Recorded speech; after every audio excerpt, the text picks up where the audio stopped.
Hello and welcome to GCSE PE and Sports Studies. Here we can see the GCSE PE. A common misconception is that it's lots of practical and essentially football for the next 2 or 3 years. That is absolutely not the case.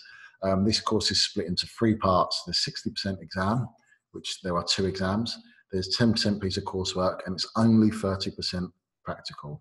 On the left-hand side, you can see the 6 units which are covered across those 2 exams, which includes sports psychology, anatomy and physiology, and then those others.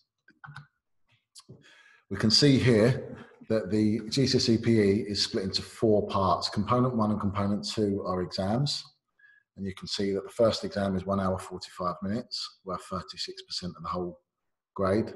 And the second exam is 1 hour 15. So across this GCSE, it is largely assessed by 3 hours worth of exams in the summer of year 11. Component 3 is practical. That is 30% of the exam. And you are assessed on your practical ability in 1 individual sport, 1 team sport, and then 1 other. So you must do an individual sport, such as table tennis or athletics.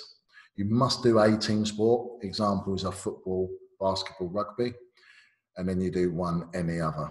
And then also we have a component 4 is coursework. It's a personal exercise program, short for PEP. And it's a 6-week training program. And then we evaluate and analyse the benefits and the impact your training program had on your performance.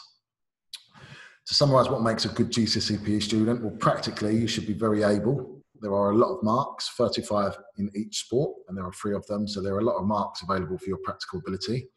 Ideally, you'd be in set 1, but that's not always the case. You'd be good in 3 sports rather than just 1. A common misconception is, well, I'm in the school football team, I'm a good GCSE PE student. It's not always the case. You need to be good in 3 sports, so you should be a regular at extracurricular clubs. And we'd expect GCSE PE students to be either representing the school in 1 sport or more, or playing sport outside of school in regular organised competitions, not playing basketball in the local park. Academically, the most relevant subjects would be science and English. There's a lot of science overlap, as you can imagine. We're looking at the body, heart, lungs, muscles, etc. And good English levels are required because of the essay questions involved.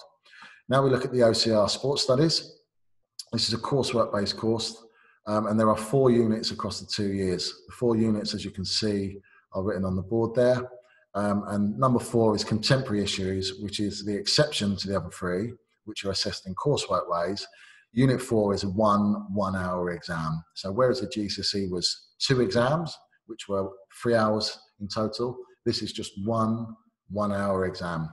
Outcomes in this course, you can get a pass, which is equivalent to a C, which is equivalent to a 4/5 grade. And merit is equivalent to a B, and a B is a 5/6 grade.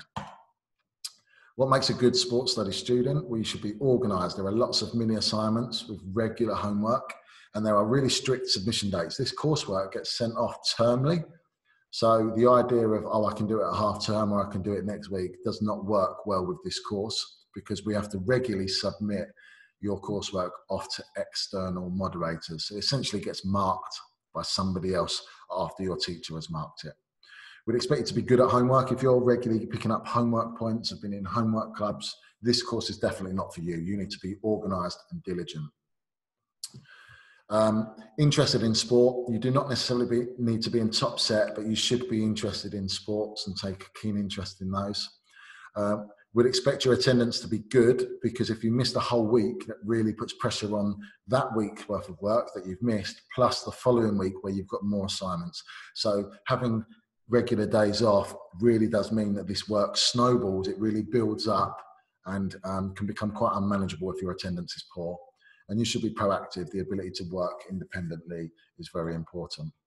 So to summarise, if you're sitting here and you're interested in sport, regularly attending extracurricular clubs and playing sport outside of school to good levels, this may be for you. GCSE PE students, we'd want you to be very able, representing a school in or outside of school, good at science, well organised, good at exams. For sports studies, homework's crucial. You should be organised, interested in sport and wider issues, confident and good at working independently on coursework assignments. If you have any questions, please do speak to one of your PE teachers who will be able to tell you a lot more.